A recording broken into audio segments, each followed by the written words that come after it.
आज बघूया ह्या ब्लाऊजचा फुल व्हिडिओ। हे ब्लाऊज मी तुम्हाला अगोदर दाखवलं होतं शिवायच्या अगोदर की हा रेडीमेड ब्लाऊज आहे जो वर्क करून आलेला आहे। हे 2 ब्लाऊज होते माझ्याकडे शिवायला आलेले, तर हे मी ब्लाऊज तुम्हाला दाखवलं होतं कसं आहे। तर आता मी शिवल्यानंतर दाखवते मी तुम्हाला की ब्लाऊज तयार कसा झालाय।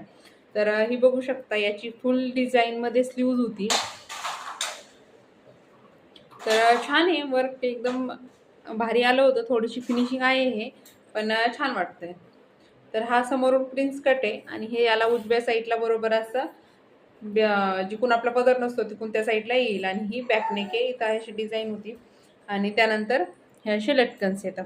तर सुंदर ब्लाऊज आहे आणि त्यानंतर हा पण सेम आहे। इथं तुम्ही बघू शकता डिझाईन वगैरे सगळं सेम आहे। हा पिंक कलरचा आहे, फक्त सगळं सारखंच आहे, काहीही चेंजेस नाही येतं। आणि त्यानंतर हे असे लटकन्स आहेत। तर तुम्हाला ब्लाऊजची डिझाईन्स कशा वाटल्या मला